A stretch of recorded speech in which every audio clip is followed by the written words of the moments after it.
Quinta-feira passada a gente iniciou um pouco sobre. A gente conversou a respeito de um Deus que é totalmente outro, não é verdade? O Deus que não existe um Deus como o nosso. E a Bíblia é bem clara. E Deus, ele fala a respeito dele mesmo, dizendo que não há Deus além de mim. Então a pergunta 10, abra os seus fundamentos da fé. A pergunta 10, página 13. A título da gente revisar a pergunta 10 essa noite, né? A gente tem estudado a doutrina de Deus. A gente iniciou estudando a doutrina do Deus Pai. Hoje daremos continuidade, entrando já na Santíssima Trindade, para que a gente possa estudar a doutrina do Filho e a doutrina do Espírito Santo. Então, há mais de um Deus. A gente sabe que as Escrituras, elas são bem claras e objetivas em dizer que não existe outro Deus além do Deus de Israel. A resposta, observem aí, meus amados. Há um só Deus, o Deus vivo e verdadeiro, existente em três pessoas distintas, como diz aí, né? Com características peculiares, particulares, com funções diferentes. Essa palavra distinta tem a ver com diferença, né? Que existe entre as três pessoas na questão da sua funcionalidade, não na questão da essência. Eles são um em essência, em substância, mas são três pessoas distintas em funcionalidade, com características pessoais, porém iguais em essência, poder, eternidade, glória e majestade. Então, uma pergunta para que os irmãos me respondam: o Pai, ele é mais poderoso do que o Filho? O Pai, ele é mais poderoso do que o Filho? Não. O Pai, ele é mais poderoso que o Espírito Santo? Não. Então os três têm o mesmo poder, os três têm a mesma majestade, os três têm a mesma dignidade. O Deus que a gente adora em três pessoas, mas as três pessoas têm a mesma honra. Nós podemos orar citando a pessoa do Deus Pai, nós podemos orar citando a pessoa de Jesus, nós podemos orar citando o Espírito Santo. Esta é a oração mais bíblica. Muitas vezes a gente ora muito citando Deus Criador, citando Deus Providenciador, né, da redenção, mas muitas vezes esquecemos de citar o Espírito Santo. Mas o Espírito Santo, ele deve estar presente na nossa oração, bem como o Deus Filho e o Deus Pai. Pastor, assim, nesse caso, não dá que está orando no Senhor, mesmo falou que até eu falei isso aí, né, e muitas vezes a gente ora e não fala no Espírito Santo, mas se eu adoro a Deus, ou a minha oração assim foi direta, só falei em Deus, ou em Jesus, ou até em um dos três, então está adorando os três. Está adorando. Se eu me refere só a Deus, Jesus e o Espírito Santo, eles se sentem adorados. Sim, mas a senhora perceba que eles são a mesma essência, mas na oração a senhora tem que se referir às pessoas tendo a compreensão do papel delas, entendeu? Qual é o papel de Deus Criador na adoração comunitária? A gente adora Ele porque Ele nos criou como imagem e sua semelhança. Então a gente se referencia a Ele, ou cita o nome dele na nossa oração, entendendo que Ele é Criador.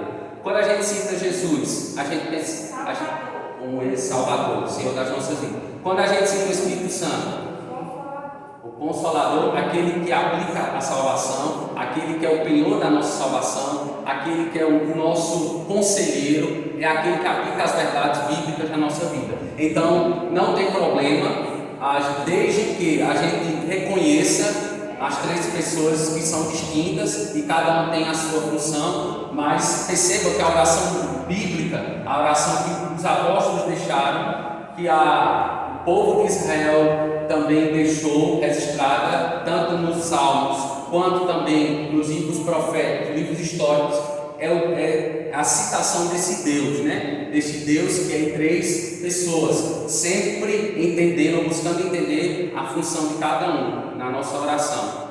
Pastor, eu, a senhora assim, comentando também o que a Tercida fala, né? Quando eu sou levada a buscar a Deus, ali já é uma ação do Espírito Santo em mim, não é? Isso. O Espírito Santo, naquele momento, ele já está se movendo em mim, entendeu? Para que eu busque a Deus.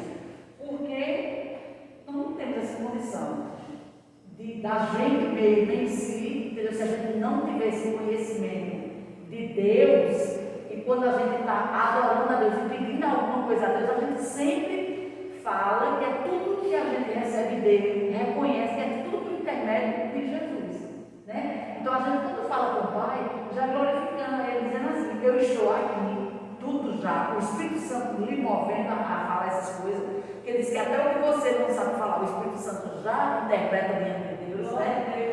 E aí, naquele momento que você está em oração, que você começa a entrar na presença de Deus, você já vai ali com plena convicção. Eu só não sou fulminado por Deus por causa de Jesus. Entendeu? Eu não teria esse acesso de falar com ele se não fosse Jesus ali entre eu e Deus, né? E então é o Espírito Santo que nos move a buscar a Deus. E quando a gente não faz, a gente entristece o Espírito. Porque o Espírito fica falando conosco, vamos, né? Ele quer ouvir com sinceridade no nosso coração. E Ele quer que Ele seja reverenciado na nossa oração. Ele quer que na nossa oração tenha a participação das 3 pessoas. Ou quando a gente se acorda, Senhor, obrigado, né? A gente está falando do Senhor, né? Quando nós acordamos, porque a vida pertence ao Senhor. Quando nós pedimos perdão, por exemplo, pelos nossos pecados, a gente diz, em Jesus eu te peço perdão pelos meus pecados. Quando entendemos que, ou temos a dificuldade de entender, por exemplo, que Deus não vai escutar a minha oração por conta da aprovação que Ele permitiu que a gente está vivenciando, muitas vezes a aprovação, ela nos tira a percepção de Deus, porque a depender da situação, aí a gente pensa no coração, o Senhor não está comigo, mas aí vem a terceira pessoa da Trindade que nos consola. Aí a gente cita o Espírito Santo de Deus, me consola, me conforta, me capacita para que eu possa passar por essa aprovação e seja aprovado no Senhor Jesus. Então, as 3 pessoas, nós enquanto cristãos, protestantes, nós devemos levá-las na nossa vida comum, em casa, né? Lavando roupa, quer seja lavando um prato, varrendo a casa, em oração, né? Não somente falada, mas na nossa mente, no nosso coração, em toda a nossa vida, a gente tem que fazer com que essas pessoas da Trindade, elas façam parte da nossa vida. Porque aí fora, se você perguntar, mas quem é Deus para você? Aí essa pessoa vai falar simplesmente, Deus é tudo. Então ela não vai saber quem é Deus. Mas se alguém perguntar a você, quem é Deus na sua vida? Você vai dizer, o meu Deus é um Deus distinto. Ele é um Deus único, tem uma essência, mas Ele tem 3 pessoas. São 3 pessoas e um Deus. Você tem por dever, né, por obrigação, dar às pessoas conhecer o seu Deus. Nós não devemos ser como um ímpio que diz Deus é tudo. Então, uma pessoa que tem uma definição de Deus assim é uma definição equivocada, errônea diante das Escrituras Sagradas, porque não conheceu, não sabe diferenciar este Deus que é em 3 pessoas, mas tem uma mesma essência. Então, é apenas uma definição equivocada que a gente escuta aí fora. E vamos passar para a pergunta 11, né? O que é a Trindade? Há 3 pessoas da divindade, o Pai, o Filho e o Espírito Santo. Essas 3 pessoas são o único Deus verdadeiro e eterno e possuem a mesma essência da divindade. Portanto, são iguais em poder e glória, embora distintas, né, em suas funções, na criação, na providência e a redenção. Percebam esses 3 nomes aqui abaixo. A criação, a gente já pensa na pessoa do Deus Pai. Providência, a gente pensa na pessoa do Deus Filho.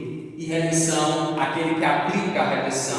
Ele é o Senhor da nossa redenção, a pessoa do Espírito Santo. Pastor, a palavra Trindade também não tem na Bíblia, né? Isso, a gente vai ver que a palavra Trindade, né, o termo Trindade não tem na Bíblia, mas as 3 pessoas, elas estão de Gênesis a Apocalipse, né?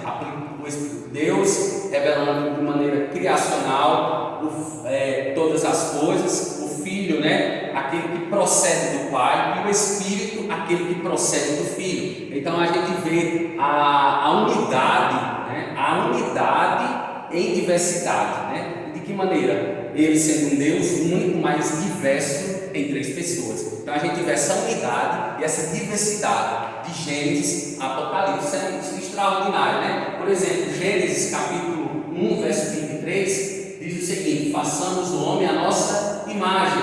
Está se referindo a essa unidade, né, da Trindade em criar o ser humano, a sua imagem, a sua semelhança. E o verbo que usou façamos, né? Isso, o verbo aqui, ó, está se referindo ao livro, ao Evangelho de João, né? Façamos, né? Eclesiastes 7:24. Tá? Salomão vai dizer que Deus fez o homem justo. Quando Deus criou o homem, ele era justo, ele era santo, ele era inocente, ele era uma pessoa que comunicava a natureza divina, no aspecto da semelhança do governo divino sobre todas as coisas. Então o homem ele foi criado justo, porque Deus ele é justo. Então Efésios 4:24 vai dizer que Deus ele criou o ser humano, a sua semelhança, a semelhança de Deus foi criado o ser humano. Colossenses 3:10 vai dizer a imagem do seu Criador. Interessante, a gente foi criado à imagem do nosso Criador. 1 Coríntios 11, verso 7 vai dizer a imagem e glória de Deus. A gente viu no estudo passado que o ser humano é coroa da criação. É algo mais belo, mais lindo que o Senhor criou. É tanto que ele disse, né, para as outras coisas que ele criou, durante os 5 dias, primeiros dias, ele vai dizer muito bom, ele vai usar a palavra bom. Para o ser humano, ele vai usar essa forma de dizer intensificada. Foi muito bom. E verdadeiramente, criar o ser humano foi muito bom, porque ele criou e deu algo vivente ao homem. Ele soprou nas narinas do homem, diferentemente dos animais, que são ditos como irracionais, mas Deus nos deu razão, inteligência e capacidade de dominar. Então, Adão e Eva são os primeiros homens da raça humana que Deus dotou de justiça, de bondade, de amor. Mas a gente sabe que a imagem de Deus em Adão ela foi rasurada, né? Ela foi quebrada devido ao pecado de desobediência. Mas de forma original o homem foi criado justo, semelhante ao seu Criador. Se a gente abrir Mateus, por exemplo, Mateus 3, 16, 17, a gente vai ver a citação da Santíssima Trindade, né? Se a gente abrir Mateus 28, verso 19, vai dizer o quê? É o texto da grande comissão, meus irmãos. Deus vai dizer que em tudo que durante a missão a gente vai estar fazendo a missão como? Batizando em nome do Pai, do Filho e do Espírito Santo. Ide por todo mundo e pregar o Evangelho. Fazer discípulos e batize-os em nome do meu Pai, em nome do Filho e do Espírito Santo. Então, a gente tem várias citações. Alguém dos irmãos abra aí, por favor, 2 Coríntios 13:13. Vou pedir para a irmã Nilzete ler esse texto. 2 Coríntios 13:13. Vou pedir para a irmã Armânia ler Gálatas 4:6. Para a gente ver 2 citações da Santíssima Trindade. Mas a Bíblia está cheia, né, de citações do Deus triuno, do Deus que se manifesta em 3 pessoas. A graça do Senhor Jesus Cristo e o amor de Deus e a comunhão do Espírito Santo sejam com todos vós. Então Paulo ele vai, é um texto quando ele se despede, né? Há uma palavra de despedida, ele sempre dizia a graça do Senhor Jesus Cristo, o amor de Deus Pai e as doces consolações, a comunhão do Espírito Santo sejam entre vós. Então ele se despedia citando a Santíssima Trindade. A irmã Armânia, Gálatas 4:6. E porque sois filhos, Deus enviou aos nossos corações o Espírito de seu Filho, que clamam Abba Pai. Então aí é uma citação explícita, né? Direta, objetiva das 3 pessoas da Trindade. Mas as cartas de Paulo estão cheias de citações da Trindade. as cartas de Pedro, né, as epístolas de Pedro, João. Então, no Novo Testamento existem mais citações. Por quê? No Novo Testamento existem mais citações. Porque a gente percebe a progressividade da revelação. A gente já vê em Gênesis, Deus se manifestando nas três pessoas, como lemos o texto aí em 1:26 de Gênesis, mas no decorrer da revelação escriturística, Deus vai se revelando, Deus vai intensificando a sua revelação, né, no texto sagrado. Só lembrando que como o homem é imagem e semelhança, o homem também foi formado 3 em 1, corpo, alma e espírito. Isso. Então tem essa forma que em nós já é bem perceptível, né? O espírito, a alma e o corpo, né? Esses três elementos. Por exemplo, a missionária Lilda, ela vai estar ensinando hoje as crianças e ela ia trazendo o exemplo para explicar às crianças, para que seja perceptível nelas, é o ovo. A figura do ovo, né? Tem a casca, tem a gema e tem a clara. Então ela vai explicar de uma maneira ilustrativa esse Deus, né? Esse que manifesta três em essa unidade em diversidade, né? Então perceba que o Deus, o qual nós servimos, é o Deus que se manifesta em unidade, mas também em diversidade, em três pessoas, para que a gente possa entender esse Deus, né? Que é diverso em três pessoas, mas que tem apenas uma essência. Então, são três pessoas em um único Deus. Segundo Wayne Grudem, na sua sistemática, Deus existe eternamente como três pessoas: Pai, Filho e Espírito Santo. E cada pessoa é plenamente Deus. Essa palavra plenamente você pode trocar por 100% Deus. Cada pessoa é 100% Deus e existe um Deus. Então todos têm a divindade, né? Todos são divinos e todos existem em um só Deus. Eu acho bastante interessante essa imagem aqui. Eu até pedi para os irmãos observarem aqui, ó. Prestem atenção aqui, ó. Deus aqui, né? Esse círculo no centro aqui está se referindo o quê? À essência, à sua natureza. Nós temos o Pai, o Filho e o Espírito Santo. O Pai, ele não é o Espírito Santo. O Filho, ele não é o Espírito Santo. O Pai não é o Filho. O Pai não é o Filho. O Pai é Deus. O Filho é Deus. O Espírito Santo é Deus. Então, para que a gente entenda que o Pai não é o Filho e o Filho não é o Espírito. O Pai é Deus, o Filho é Deus, o Espírito Santo é Deus. Essa é a maneira ilustrativa que nós conhecemos a Trindade, biblicamente, né? Porque isso aqui é a visão bíblica, né? Teológica da Trindade, mas existem outras, as seitas que existem, elas distorcem, né? Distorcem a forma bíblica.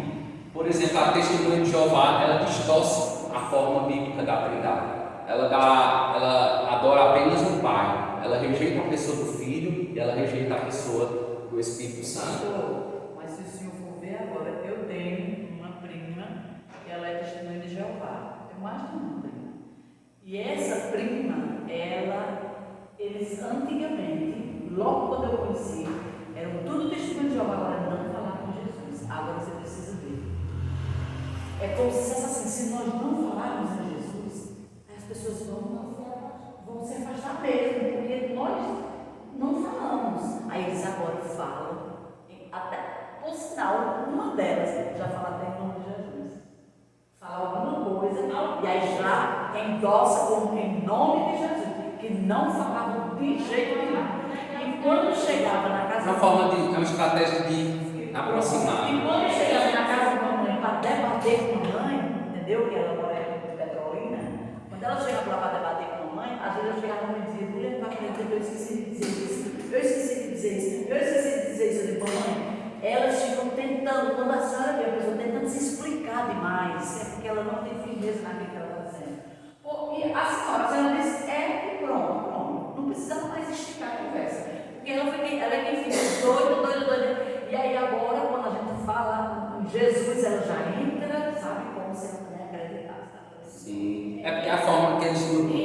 usam para atrair, né? Eles atraem, tentam de alguma maneira identificar o evangélico com o testemunho de Jeová, com a seita, né? E aí eles tentam de alguma maneira enganar, né? Enganar as pessoas. Dos fundadores aí, antigamente, né? Que quando distorceu, aí depois ele mesmo já escreveu outra coisa já. Se retratando, sim. Porque o testemunho, por exemplo, o adventista, né? Um dos fundadores do adventista, né? Estou citando outra seita, né? Mas os fundadores também do Testemunho de Jeová, eles tentaram, por exemplo, no ano 2000, né, marcar a volta de Cristo. Mas se você for confrontar no Testemunho de Jeová, ele não vai nem saber sobre essa história, porque ele não estuda os fundadores, mas os fundadores, tanto dos adventistas quanto dos TJs, eles marcaram a vinda de Jesus e eles erraram, né? Então eles tentam esconder, eles tentam colocar panos em cima dessa história para que de alguma maneira não vão perder fiéis. Mas eles se perderam muito, né? Há anos atrás, mas eles estão de alguma maneira, eles tentam de alguma maneira maquiar, né? Os erros deles, né? Que são notórios. Assim, até na palavra de Deus fala, né? Que quando a profecia não se cumpre, quer dizer que amanhã é falso profeta, né? Quer dizer que eles todos falsos profetas, né?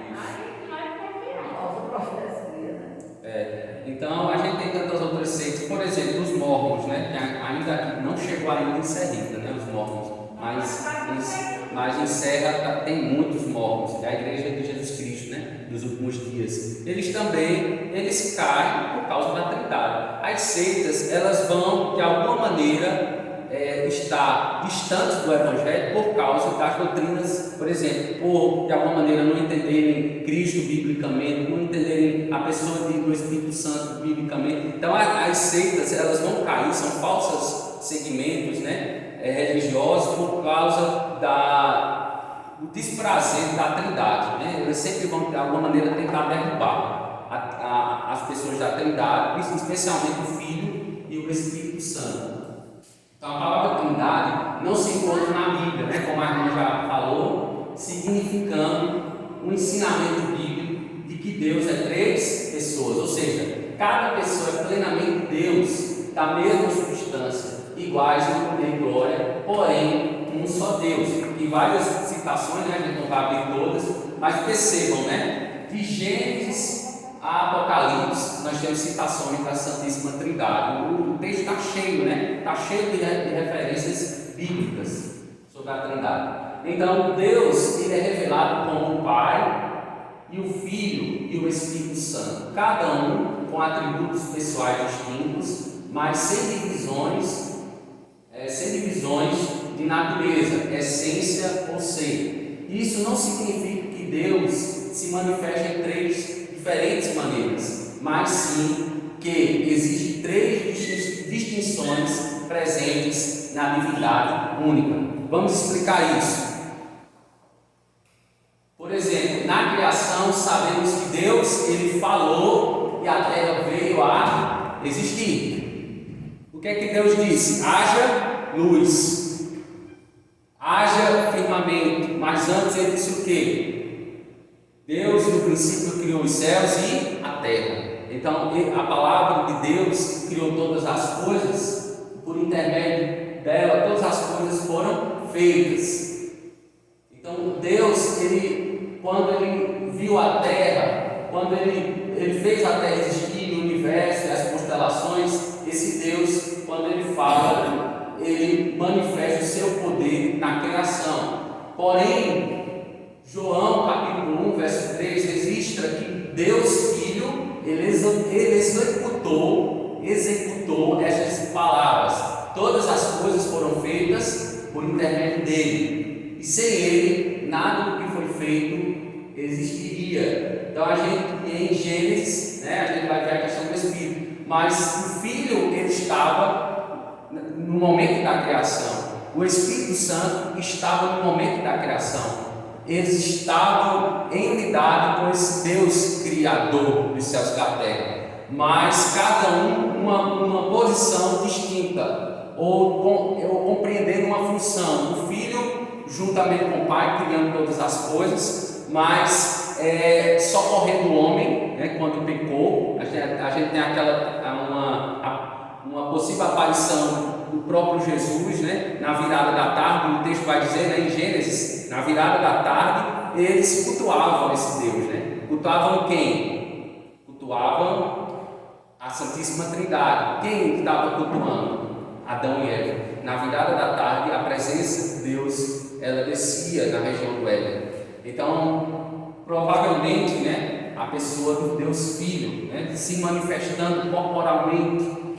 E eles conheciam o Deus Filho. Eles conheciam o Espírito Santo de Deus, que estavam advertindo: não comam da árvore que eu coloquei no meio do jardim, a árvore do conhecimento do bem e do mal, porque se vocês comerem, Adão e Eva, vocês vão morrer. Quem que orientou eles? Quem estava capacitando eles a obedecer? O Espírito Santo. Aí vem a pergunta para a minha vida e para a sua vida: quem é ele que capacita a obedecer a palavra do Senhor? Essa obediência vem de nós mesmos, meus irmãos? Não, porque a nossa vontade vai ser sempre para a carne, a nossa vontade vai ser sempre para pecar. Mas aí Deus deu a eles, né, o livre-arbítrio, né, de escolher comer ou não. Eles tinham a decisão e eles escolheram, optaram por quê? Por comer. Mas falta a instrução do Espírito Santo na vida de Adão e Eva? Não. Faltou a presença de Deus na vida deles? Não. Eles, como ovelhas perdidas, né? Como ovelhas perdidas, tentaram se distanciar de Deus. E Adão, quando Deus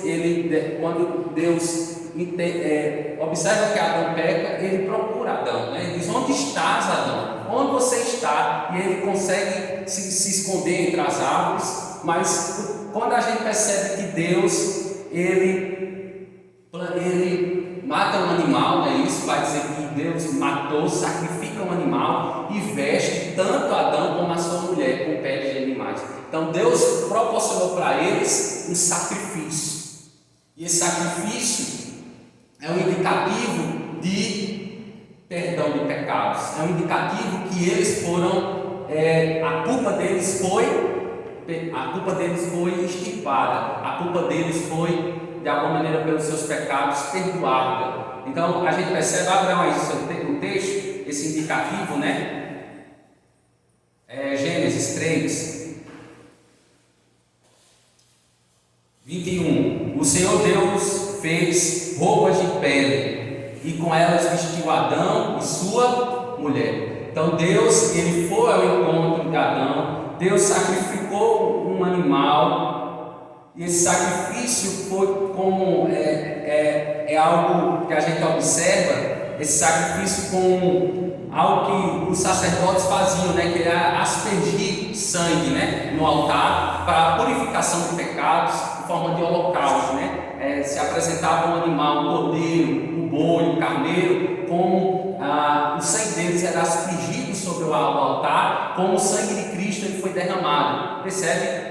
Então esses sacrifícios do Antigo Testamento tipificavam o sacrifício perfeito de Deus, né? Porque o Escritor de Deus vai dizer: sem derramamento de sangue não há remissão de pecados. Então Deus remiu, né? A gente pode entender como um ato redentor do próprio Deus sobre a vida de Adão. E mais ainda, no verso 15, antes dessa ação redentora de Deus em Adão, o que é que Deus prometeu a Adão? Versículo 15, olha aí: porém inimizade entre você e a mulher, entre a sua descendência e o descendente dela, este ferirá a sua cabeça e você ferirá o calcanhar. Aqui a gente tem um proto-evangelho, a promessa que um pisaria a cabeça da serpente, um colocaria um ponto final nos pecados de muitos, né? Aqueles que crescem no seu nome. Então a gente tem um indicativo do Deus que prometeu e do Deus que remiu. É só Deus que transforma o homem perdido, meus amados.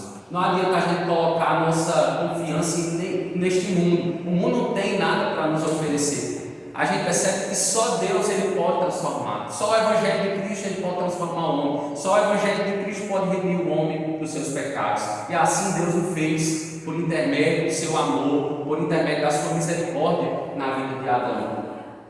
Enquanto Deus estava criando, o Espírito de Deus, o que é que diz o texto? Pairava, né? Pairava sobre a face das águas. Vamos observar Gênesis, né? Era a terra sem forma e vazia, trevas cobriam a face do abismo. E o Espírito de Deus, ele se movia. Como é que diz aí na sua versão? Alguma versão diferente? Se movia sobre a face das águas. Diz aí na versão de Armani, diz o quê, irmã? Versículo 3. Não, versículo 2. O texto aqui, a NVI, a nova versão internacional, vai dizer se movia, né, sobre a face das águas. Tem alguma versão diferente? Sobre a face do abismo. Se movia sobre a face do abismo. Alguma outra versão diferente? Amigo, a terra, porém, estava sem forma e vazia. Havia trevas sobre a face do abismo, e o Espírito de Deus pairava sobre as águas. A gente observa a funcionalidade da Trindade, né? Essa diversificação, Deus criando todas as coisas, o Filho executando as palavras, né, desse Deus sobre a criação, e o Espírito envolvido sobre o ato criacional. Então, nós temos aqui a beleza da Santíssima Trindade, as três com a mesma autoridade, com a mesma honra, dignidade, diante da criação de todas as coisas. Então, tanto na criação quanto na redenção, o Pai que direcionou e enviou tanto o Filho quanto o Espírito, a gente observa aqui, nesse primeiro parágrafo aqui, que na criação, na redenção, o Pai direcionou tanto o Filho quanto o Espírito. Primeiro, Pedro vai dizer que, nas epístolas de Pedro, vai dizer que o Filho procede do Pai e o Espírito procede do Filho. Então, essas três pessoas, o Filho e o Espírito, eles procedem desse Deus, desse Pai, né? O Deus Pai. Então a gente vê como se fosse uma hierarquia. Mas entendam que essa hierarquia não está demonstrando poder, ou uma pessoa da Trindade subordinada à outra, não. Existe uma submissão, né, do Filho para com o Pai, e do Espírito Santo, uma submissão para com o Filho, não uma subordinação. Aqui não estou falando de subordinação. O que é isso, pastor? Subordinação é como se uma pessoa fosse inferior à outra. Não existe isso. Não existe um pé de igualdade. As três pessoas, elas têm uma igualdade, né, em poder e majestade. Então não existe uma pessoa superior à outra, não, mas existe uma igualdade, né, uma igualdade na divindade, né? Deus Pai, Deus Filho, Deus Espírito Santo. E foi o Filho que, junto com o Pai, enviou o Espírito. Foi o Filho, junto com o Pai, que enviou o Espírito. Ele não disse, né? Credes em Deus, credes em mim, na casa do meu Pai há muitas moradas, e eu vou preparar lugar, mas eu vou enviar um outro conselheiro, eu vou enviar um outro consolador. Isso aí eu queria saber. Eles sempre atuaram juntos, desde o Antigo Testamento até a subida de Jesus. Isso. É porque assim, eu ouvi alguém falando há muito tempo, não me lembro, que o Espírito Santo ele não estava presente por conta de Jesus estava. Só veria depois que Jesus subisse ao céu e virar um Salvador. Mas aí é bem explícito, né? Tanto a gente vê em Gênesis, né? Não é citado, né, diretamente as três pessoas, mas de forma implícita a gente tem o texto, né? Façamos, né?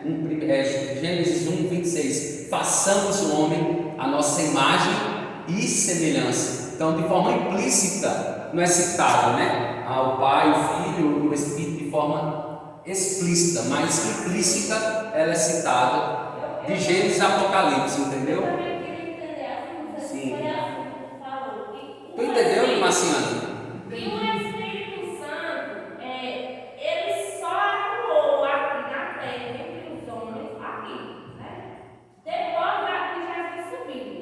Não, essa visão é Mas equivocada. ele usava esse texto, né? Isso. Eu vou subir aos céus, mas Isso. deixarei o Consolador, enviarei o Consolador. Aí, É tanto que alguns crentes hoje em dia, eu já percebi, a gente percebe, né? Tem assim, não tiveram esse conhecimento, né? Às vezes a pessoa não tem conhecimento bíblico, ou então não tem uma pessoa que explique. Por exemplo, tem pessoas, né, que não tem esse conhecimento, vai dizer que o Espírito Santo ele não está presente no Antigo Testamento, né? Vai citar Deus, né? Vai citar Jesus no Antigo Testamento, mas o Espírito Santo, por exemplo, vai dizer que não estava presente no Antigo Testamento. Mas isso não tem base nenhuma bíblica. Por exemplo, quem estava dando capacidade aos reis, os sacerdotes e os profetas no Antigo Testamento? O Espírito. O Espírito Santo. Até porque Isso. eles chegavam a pedir, não tires, retires de mim o teu Espírito. Né? Tem porção dobrada do Espírito, Isso, né? porção dobrada do Espírito. Isso. Várias passagens, eles pedindo a Deus, né, para que Deus enviasse o Espírito e falavam mesmo a atuação ali do Espírito, né? Isso. Mas a gente tem que entender que a atuação do Espírito Santo no Antigo Testamento era pontual, né? Era sobre os profetas, os reis, os sacerdotes.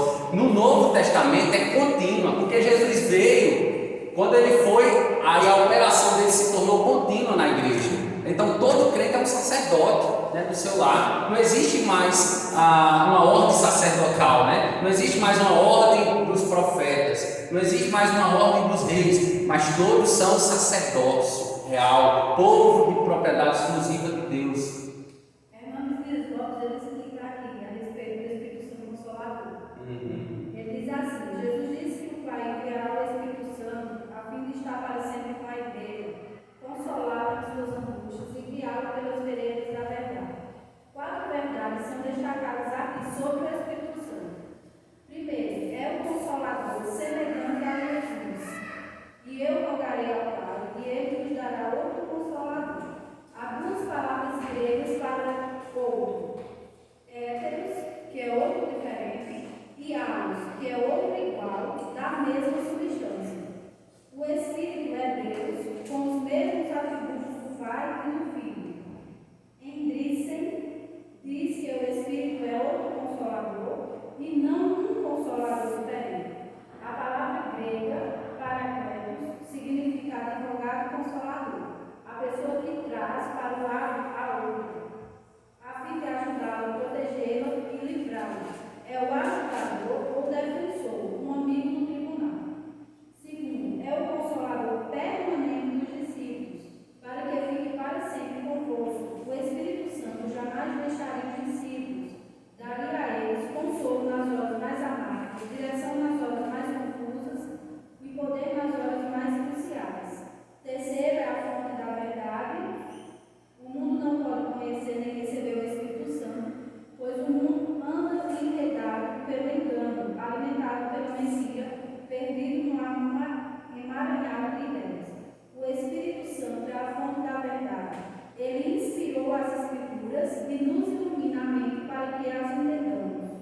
4. É o Deus que habita em nós.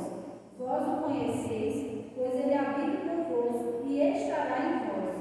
No dia de Pentecostes, o Espírito Santo veio habitar no meio, ao lado e dentro dos discípulos. O Deus Emanuel, Deus conosco, voltou para o Pai. Mas o Espírito Santo, o outro Consolador, não apenas está conosco, mas também está em nós. Ele não veio apenas para habitar entre nós, mas também para morar em nós. Nosso corpo transformou-se no lugar santíssimo, no Santo dos Santos de sua habitação. É isso que a gente entende que no Antigo Testamento, Deus ele santificou a figura do tabernáculo, né? Ele santificou a figura do templo. A santificação era, como podemos dizer assim, material, física. É nesse sentido que eu quero dizer. Então Deus santificava aonde ele ia habitar. Por exemplo, os utensílios eram santificados no tabernáculo, né? O altar, o bastão, né? As tábuas da lei eram santificadas e estavam dentro da Arca da Aliança. Então, a presença de Deus, a Shekinah, né, que é o poder de Deus, ela habitava em templos, em coisas arquitetadas pelo homem. Deus deu capacidade e inteligência a esses homens arquitetar, planejar e executar, construir. No Novo Testamento é diferente. Deus não santifica mais objetos. Não santifica algo que é material, visível. Ele santifica vidas, pessoas. O Espírito Santo, a atuação dele agora é contínua na igreja. Antigamente, no Novo Testamento, reis, profetas e sacerdotes. No Novo Testamento, o Espírito Santo, Deus, Jesus. Vamos ver isso, né? Esse momento. Abram aí João capítulo 21. A gente vai ver Jesus ele soprando, né, o Espírito Santo sobre os discípulos. João capítulo 21. Ou é o 20? Deixa eu olhar aqui. É o 20.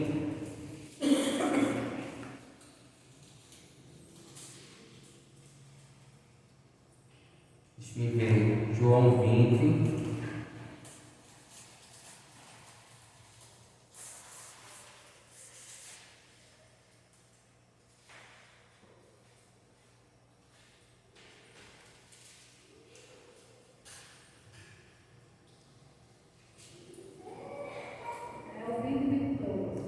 Isso, 22. Obrigado, irmão, pela ajuda.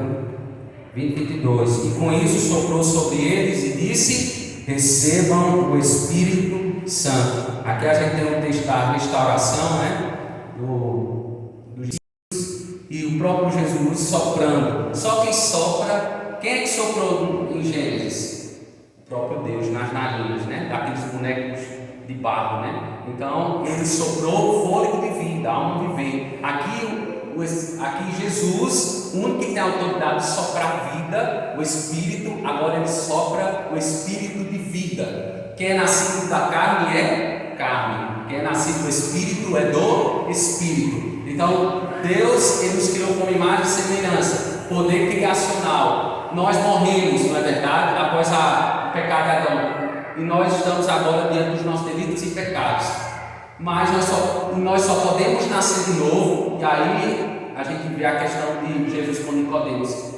Não é você voltar para o ventre da sua mãe, mas é nascer do Espírito. Falta você nascer do Espírito. Você conhece tanta coisa da lei, né? Você é zeloso, mas você ainda não nasceu do Espírito. Aqui Jesus, ele com essa autoridade, ele sendo Deus, soprou o Espírito, né? Então a gente entende que a gente não é só filho por criação.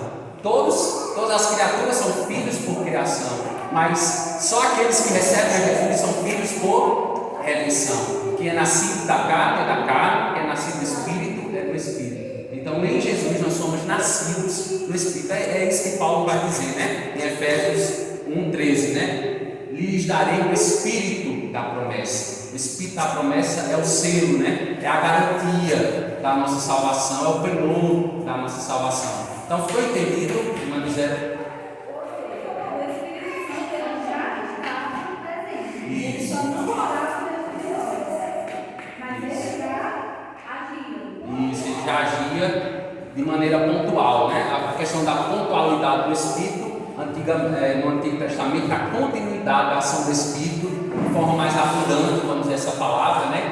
Constrangendo dos homens, né? O ministério do Espírito Santo é trazer ao homem o entendimento do pecado, né? Da justiça e do juízo de Deus. Esse é o ministério, né? Do Espírito Santo de forma mais intensa no Novo Testamento. Então a unidade e a diversidade que existe neste universo são simplesmente um reflexo da unidade e da diversidade que existe na Trindade. Então essa unidade e essa diversidade que a gente vê no universo, em todas as áreas, como a gente